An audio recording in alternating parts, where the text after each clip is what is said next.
सर्व दत्त परिवारास साष्टांग प्रणिपात. दत्त माझा मी दत्ताचा. श्रीपाद श्रीवल्लभ चरित्र अध्याय 15वा. बंगारप्पा सुंदरराम शर्मा वृत्तांत. श्रीपादराजम शरणम प्रपद्ये. मी शंकर भट्ट श्री दत्तानंदांकडून परवानगी घेऊन प्रवासाला सुरुवात केली. रस्त्याने जाताना मला तहान लागली आणि मी जवळच्या एका विहिरीजवळ गेलो. पाणी काढण्यासाठी तिथे एक पोहरासुद्धा होता. मी पाणी किती आहे ते पाहावे या उद्देशाने आत डोकावले तेव्हा मला एक विचित्र दृश्य दिसले. विहिरीच्या आतल्या बाजूला असलेल्या झाडाच्या फांदीला धरून एक व्यक्ती वर खाली कोलांटिवड्या घेत होता. त्या अपरिचित व्यक्तीने माझ्याकडे मोठ्या प्रेमपूर्ण नजरेने पाहिले आणि म्हणाला, "अरे शंकर भट्टा." मला आश्चर्य वाटले. माझे नाव त्याला कसे कळले असेल? मी त्याला उत्सुकतावश विचारले, "आपणास माझे नाव कसे कळले?" तो अपरिचित गृहस्थ म्हणाला, "नुसते नावच नाही तर तू श्रीपाद प्रभूंचा भक्त आहेस आणि त्यांच्या भेटीसाठी कुरगुड्डीस जात आहेस हे सुद्धा मी जाणतो. तुला भेटण्यासाठीच मी तुझी वाट पाहत आहे." त्याला बाहेर कसे काढावे या विचारात मी होतो. माझ्या हातातील दोरी मजबूत नव्हती. माझ्या मनातील भाव ओळखून तो पुण्यपुरुष म्हणाला, "प्रापंचिक बंधाने संसारकुपात पडलेला मानव, तू बंधरहित असलेल्या या विचित्र योग प्रक्रियेमधील आत्मानंदात मग्न असलेल्या मला कसा बाहेर काढू शकणार? माझा मीच उठेन. आपल्याला शक्ती कमी पडल्यास श्रीपाद प्रभू करुणेने शक्तीचा अनुग्रह करतात." असे म्हटल्यानंतर निमिषार्धात तो माझ्या शेजारी उभा होता. मी संभ्रमित झालो. तो म्हणाला, "माझे नाव बंगरप्पा. तू तहानलेला दिसतोस. मी तुझी तहान भागवतो."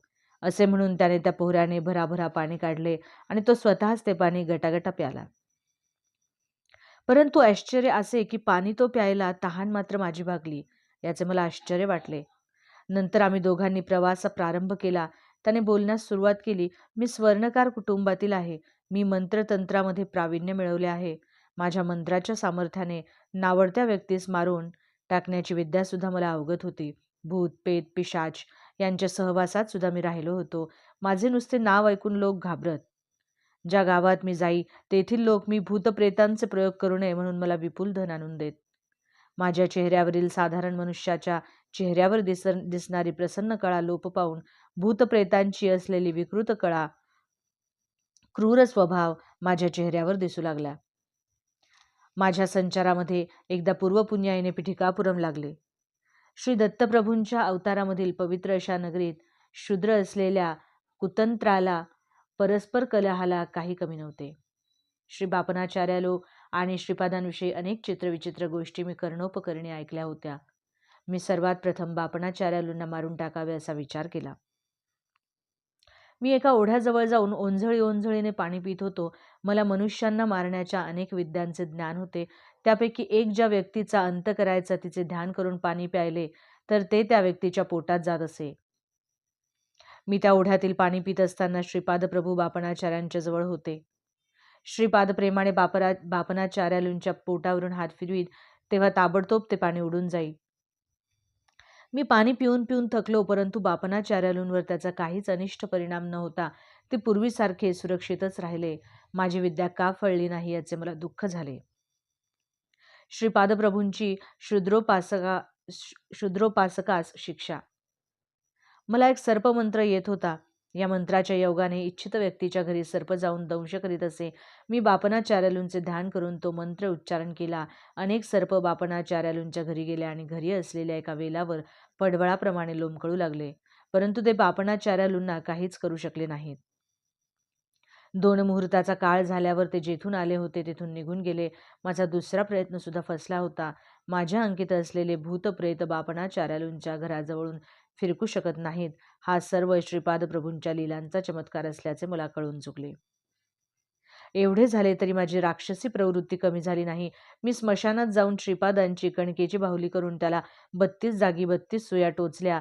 या मारण प्रक्रियेत श्रीपादांच्या शरीरास 32 ठिकाणी जखमा व्हाव्यात एवढेच नाही तर त्या सुया द्रवरूप होऊन त्यांच्या शरीरात विषांचा फैलाव होऊन त्याने त्यांचा अंत व्हावा असा दुष्टबेत माझा होता. परंतु हा प्रयत्न सुद्धा फसला. एका रात्रीच्या वेळी माझ्या शरीरात पाणी भरत असल्याचे जाणवले. त्याने मला प्राणांतिक वेदना होऊ लागल्या. बापनाचार्यालूंच्या घरी सोडलेले सर्व सर्प माझ्याकडे येऊन मलाच दंश करू लागले. श्रीपादांच्या पिठाच्या बाहुलीला ज्या ज्या ठिकाणी सुया टोचवल्या होत्या त्या त्या ठिकाणी मला असह्य वेदना होऊ लागल्या. नरक यातनांचा अनुभव येऊ लागला. मी श्रीपाद श्रीवल्लभांना मनापासून अंतर्मनाने शरण गेलो. माझ्या अंतर्दृष्टीला श्रीपाद प्रभूंचे दर्शन झाले. ते म्हणाले, बंगरप्पा, तू केलेल्या महापापाला अनेक वर्ष इहलोकात दुःख भोगल्यानंतर नरकात सुद्धा दुःखाचा अनुभव घ्यावा लागला असता.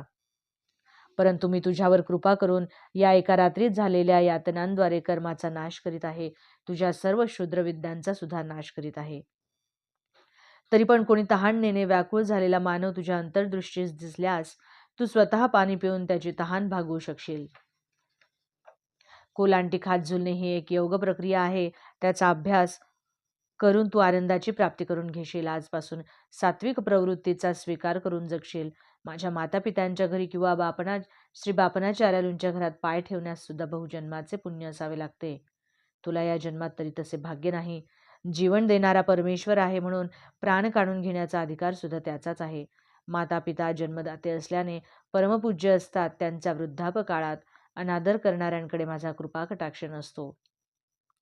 तू आपल्या शूद्र विद्येने कितीतरी निष्पाप लोकांना अकाली मृत्यू दिलास. त्या पापाचे फळ तुला शंकर भट्ट नावाच्या कन्नड ब्राह्मणाची भेट होईपर्यंत राहील. नंतर निःशेष होईल. तो शंकर भट्ट माझे चरित्र लिहिल असे श्रीपाद प्रभू मला म्हणाले होते. ही घटना घडली तेव्हा श्रीपादांचे वय 7-8 वर्षाचे होते. त्या दिवसापासूनच मी तुझी वाट पाहत आहे. आज माझा चांगला दिवस आहे असे बंगरप्पा म्हणाले. ही घटना गोंधळात टाकणारी होती. नंतर मी असमंजसपणे म्हणालो, तुम्ही पाणी प्यायले तर दुसऱ्याची तहान कशी भागते? यातील मर्म काय? त्यावर बंगरप्पा म्हणाले, एका योग प्रक्रियेने मी इतर जीवांच्या प्राणमय शक्तीमध्ये अनुसंधान साधतो. त्याद्वारे हे तादात्म्य भावनेने साध्य होते. रामायणकाली किष्किंधा नगरीचा वानर राजा वाली यास एका योग प्रक्रियेद्वारे त्याच्यासमोर युद्धास असलेल्या योद्ध्यांच्या शक्तीच्या दुप्पट शक्ती प्राप्त होत असे. या कारणानेच श्रीरामांनी झाडाच्या मागे लपून त्याचा वध केला होता. विश्वामित्र महर्षींनी रामलक्ष्मणांना बला अतिबला नावाच्या 2 अत्यंत पवित्र मंत्रांचा उपदेश केला होता. या मंत्रातील स्पंदनांच्या प्रभावाने प्राणशक्तीची सिद्धी करता येते. मानवाच्या शरीराच्या शुद्धिक्रमाच्या 12 अवस्था आहेत. श्रीरामांचा देह 12व्या अवस्थेत होता. श्रीपादांचा देह सुद्धा 12व्या अवस्थेत असल्याने त्यांच्यातील अनंत शक्ती, अनंत ज्ञान, अनंत व्यापकत्व सहज सिद्ध आहे असे आहे. साधन मार्गातील 7 भूमिकांचा विचार. मानव त्याच्या विकासात सप्तभूमिकेत असतो. पहिल्या भूमिकेत स्थूल देहेंद्रिये, सूक्ष्म देहेंद्रिये एकाच वेळी उपयोगात आणू शकतो. दुसऱ्या भूमिकेत सूक्ष्म देहेंद्रियाच्या आधारे सूक्ष्म प्रपंच अनुभवत छोटे छोटे चमत्कार करण्याचे सामर्थ्य प्राप्त होते. तिसऱ्या भूमिकेत सूक्ष्म शरीराच्या द्वारे दूर प्रयाण करू शकतो. तिसऱ्या व चौथ्या भूमिकांच्या मध्ये वशीकरण केंद्र असते. वशीकरणात असताना ज्या स्थितीत असतो त्याच स्थितीत आपण राहतो. गौतम ऋषींनी अहिल्येस शाप दिला तेव्हा ती आश्चर्यचकित झाली. तिला आपण शील चैतन्यात आहोत असा दृढ विश्वास होता. ती श्रीरामाच्या दर्शनापर्यंत त्याच स्थितीत राहिली. अहिल्येचे शरीर शिलास्थितीत गेले होते, तसेच तिचे मन त्या स्थितीत गेले होते. म्हणजे ती तिसऱ्या व चौथ्या भूमिकेमध्येच असलेल्या वशीकरण केंद्रात राहिली.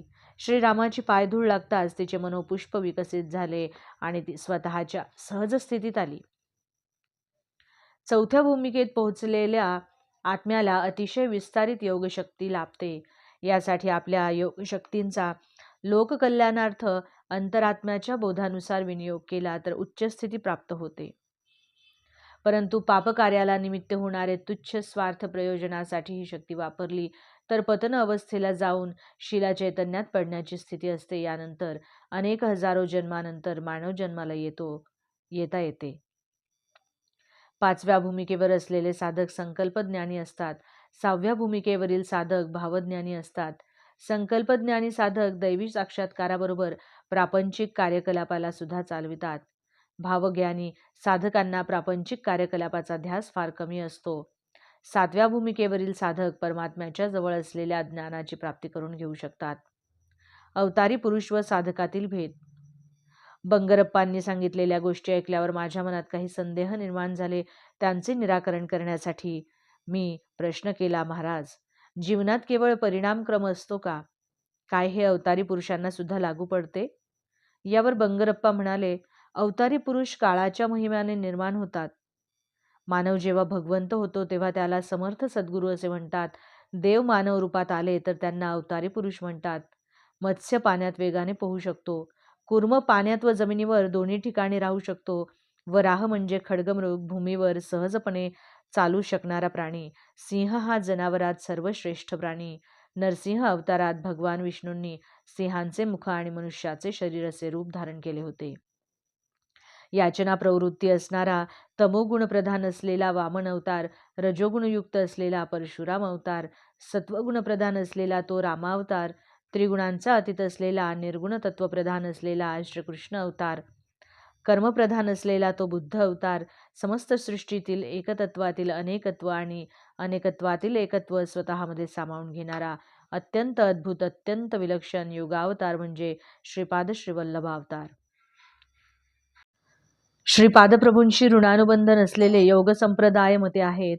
सर्व सिद्धांताचा, सर्व संप्रदायाचा त्यांच्यातच समन्वय आहे.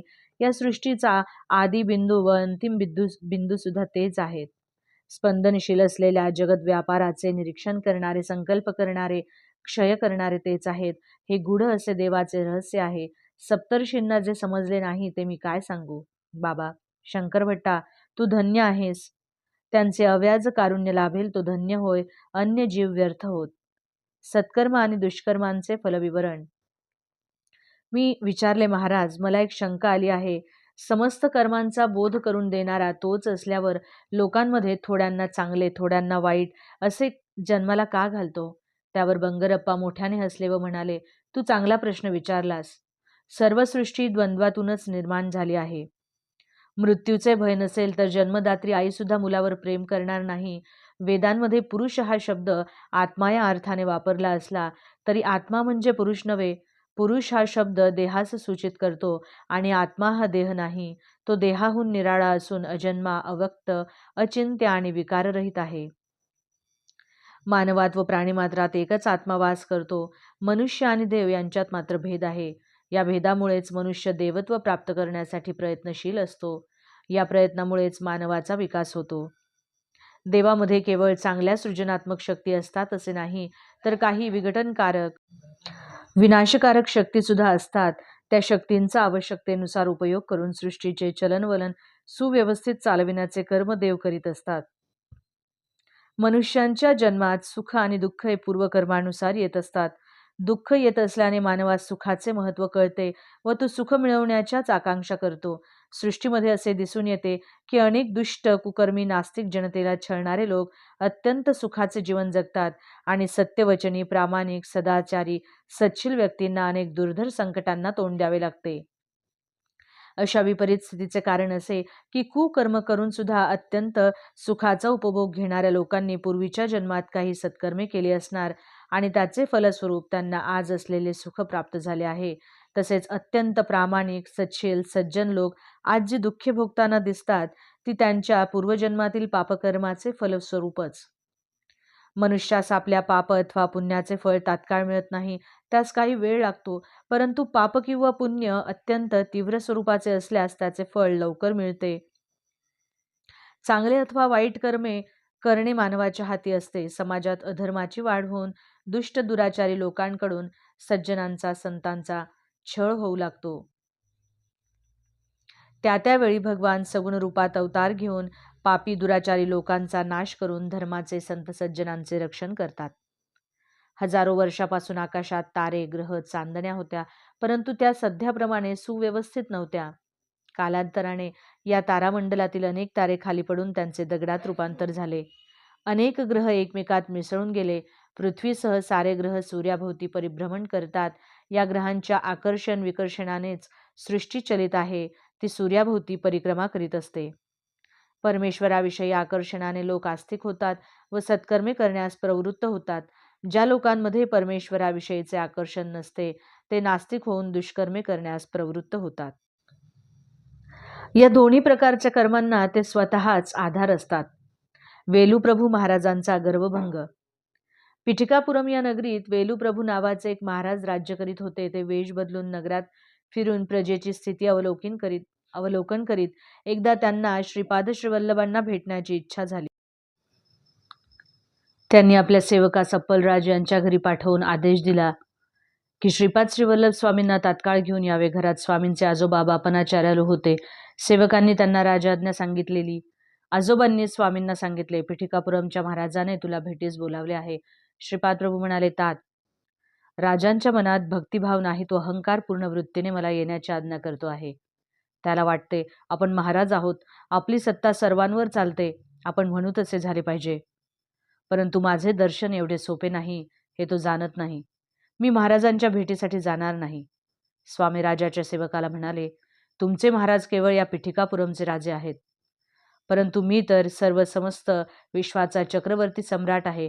तुमच्या महाराजांना सांगा की माझ्या दर्शनाची इच्छा असल्यास स्वतः आपण आमचे घरी यावे. येताना गुरुदक्षिणा व चक्रवर्ती सम्राटास शोभेल असा नजराणा घेऊन यावे. हे स्वामींचे वक्तव्य ऐकून अप्पलराज व त्यांचे पिता बापनाचार्यालू यांनी आपसात विचारविनिमय करून सेवकांना निरोप देऊन पाठवून दिले. सेवकांनी स्वामींचा निरोप राजास कळवला. तो ऐकून महाराज अत्यंत संतप्त होऊन म्हणाले, मी या नगरीचा महाराजा आहे. माझ्या आज्ञेचे श्रीपाद श्रीवल्लभ कसे उल्लंघन करू शकतात ते मी पाहतो. एवढे वाक्य बोलताच भोवळ येऊन सिंहासनावरून खाली पडले. सारे सेवक सिंहासनाजवळ धावले. त्यांनी राजास पाणी पाजून सावध करण्याचा प्रयत्न केला, परंतु त्यांची सर्व शक्ती गेल्याप्रमाणे होऊन भयंकर अशा नरकयातना होऊ लागल्या. तात्काळ राजपुरोहित श्री कोटसुंदर शर्मा यांना बोलावणे पाठवले. त्यांनी महाराजांची परिस्थिती पाहून स्वतः श्री दत्तात्रेयांची श्रद्धाभावेने पूजा करून तीर्थप्रसाद महाराजांना आणून दिला व विभूती कपाळी लावली. राजपुरोहित म्हणाले, पाहिलत ना माझ्या अर्चनेचा परिणाम. आपण श्रीपाद श्रीवल्लभांच्या दर्शनाची इच्छा केली तर ती व्यर्थ आहे, कारण ते स्वतःच श्री दत्तप्रभूंचे अवतार आहेत. त्यांच्या पूजेने लहान सहान सिद्धी प्राप्त होतात. बापनाचार्यालून सुद्धा त्यांच्यामुळेच मंत्रसिद्ध प्राप्त झाली आहे. श्री व्यंकटशास्त्री हा धूर्त वैश्य स्वामींना अनेक सिद्धी प्राप्त आहेत असा प्रचार करीत असतो. महाराज, आपण बलवान असलात तरी स्वामींना बांधून आणणे योग्य नाही, ते आपल्या फायद्याचे नाही. महाराज राजपुरोहिताला म्हणाले, श्रीपाद श्रीवल्लभांनी काही दुष्ट शक्तीचा उपयोग करून आम्हाला त्रस्त केले आहे, यावर आपण काही उपाय सुचवावा. राजपुरोहित म्हणाले, महाराज, आपण विद्वान ब्राह्मणांकडून श्री दत्त पुराणाचे पारायण करून घ्यावे. स्वयंभू दत्तात्रेयांची पूजा करून समाराधना करावी आणि ब्राह्मणांना भूदान, सुवर्णदान, अन्नदान करावे. असे केले असता श्री दत्तप्रभू प्रसन्न होऊन आपली व्याधी पूर्ण बरी करतील. राजाने राजपुरोहितांच्या सांगण्याप्रमाणे विद्वान ब्राह्मणांकरवी श्री दत्तपुराणाचे पारायण प्रारंभ केले. परंतु आश्चर्य असे घडले की पारायण सुरू केल्यापासून गावातील चोरांचा सुळसुळाट अधिकच वाढला. त्यांच्यावर आळा घालणे राजास कठीण झाले. महाराजांना त्या रात्री स्वप्नात आपले पितर दिसले. ते अगदी क्षीण, अशक्त, दीनवाने दिसत होते. ते म्हणाले, अरे वेलू, तू आम्हास श्राद्ध भोजन देत नाहीस, आमची या प्रेतयोनीतून सुटका करण्यास काही करीत नाहीस. महाराज म्हणाले, तात, मी शास्त्रानुसार श्राद्धकर्म करतो ना. पितर म्हणाले, परंतु ते आम्हाला काही मिळत नाही. ब्राह्मण मात्र खाऊन पिऊन पुष्ट होत आहेत. राजाने व ब्राह्मणाने दोघांनी श्रद्धायुक्त अंतःकरणाने मंत्रोच्चारासह श्राद्धकर्म केल्यास आम्हास त्यांची प्राप्ती होईल. पितरांच्या वक्तव्याने राजास रात्री निद्रा याच वेळी त्याची उपवर सुंदर अशी कन्या भूतबाधेने पीडित होऊन केस मोकळे सोडून विकट हास्य करीत घरातील सर्व वस्तू रागाने घराबाहेर फेकू लागली. ती जेवणास बसली की अन्नात किडे दिसत व ते अन्न ती फेकून देई. तिच्या अंगावरील कपड्यांना एकदम आग लागे. अशा प्रकारे महाराजांना सर्व बाजूंनी संकटांनी घेरले. त्यांची स्थिती अत्यंत दयनीय झाली.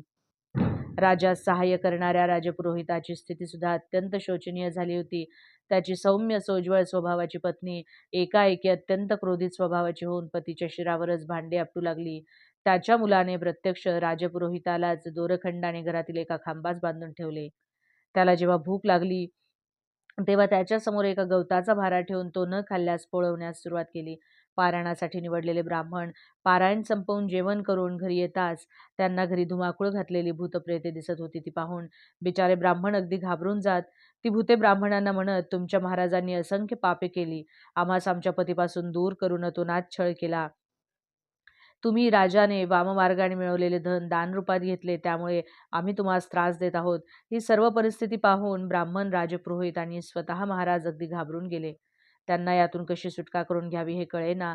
अत्यंत भयभीत होऊन महाराज राजपुरोहितांना म्हणाले, दत्तपुराणाच्या पारायणामुळे सर्व दुःख नाहीशी होऊन सुखप्राप्ती होईल असे वाटले होते, परंतु सारे काही विपरीतच घडले. त्यांना आता श्रीपाद श्रीवल्लभ स्वामींच्या सामर्थ्याची कल्पना आली आणि आपण केलेल्या करणीवर पश्चाताप झाला. महाराज राजपुरोहित आणि ब्राह्मणास घेऊन श्री स्वामींच्या दर्शनास गेले. ते सर्वजण स्वामींना शरण गेले आणि क्षमायाचना केली. क्षमाशील दयाघन अशा श्रीपादराजांनी मोठ्या उदार अंतःकरणाने त्यांचे अपराध क्षमा केले. ते म्हणाले, या सृष्टीमध्ये प्रत्येक जण हा सेवकच असतो. मी जेव्हा प्रसन्न होतो तेव्हा या सेवकालाच सेवेचे जास्तीत जास्त फळ प्रदान करतो, परंतु अप्रसन्न झाल्यास सेवेचे अगदी कमीत कमी फळ देतो. मंदिरातील स्वयंभू दत्त मीच आहे. कालाग्नी रूपात असलेले ते श्री दत्त रूप माझेच आहे. मी जीवांच्या उद्धारासाठी या श्रीपाद श्रीवल्लभ रूपात अवतरलो आहे. श्रद्धायुक्त अंतःकरणाने माझी भक्ती केल्यास मी प्रसन्न होतो. माझे आई वडील सुमती आणि श्री अपलराज हे प्रत्यक्ष श्री लक्ष्मी आणि भगवान विष्णूच आहेत. माझे आजोबा एका जन्मामध्ये लाबाद महर्षी होते. बृहदशिलाब नगरात भास्कराचार्य होते, तेच माझे आजोबा होते. माझा जन्म गणेश चतुर्थीस झाला. मी पुढील नरसिंह सरस्वतीच्या अवतारात माझे आजोबा श्री बापनाचार्यालूंसारखा दिसेन.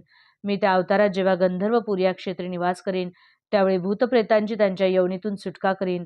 विपुल धन दौलत शक्ती सामर्थ्य असले तरी त्याचा गर्व करू नये. संपत्ती ही सत्यमार्गाने मिळवलेली असावी, वाममार्गाने मिळवलेली नसावी. वाममार्गाने मिळवलेली संपत्ती दुःख, क्लेश, अशांती, वैमनस्य, आपपरभावास कारणीभूत होते. प्रत्येकाच्या पापपुण्याचा हिशोब माझ्याकडे चित्रगुप्ताकडे असतो. तुमचे पाप नष्ट होण्यासाठी मला शरण येऊन आर्तभावाने श्रीपाद श्रीवल्लभा दत्तात्रेया दिगंबरा अशी हाक मारल्यास मी तुमच्या सर्व पापांचे दहन करून तुम्हास पुण्यात्मा करीन. हे महाराजा, तू सत्य असलेले असत्य सांगितलेस आणि असत्य असलेले सत्य प्रतिपादन केलेस, त्यामुळे तुला इतक्या संकटांना तोंड द्यावे लागले. श्रीपाद श्रीवल्लभांचा योग्य सन्मान न करता त्यांची निंदा केल्याने श्री दत्तपुराण या ग्रंथाचे पारायण करून सुद्धा त्याचे फळ न मिळता नुसती संकटे झेलावी लागली. श्री दत्तप्रभू स्वतः श्रीपाद श्रीवल्लभ आहेत हे त्रिवार सत्य आहे. श्रीपाद श्रीवल्लभांचा जय जयकार असो. दिगंबरा दिगंबरा श्रीपाद वल्लभ दिगंबरा.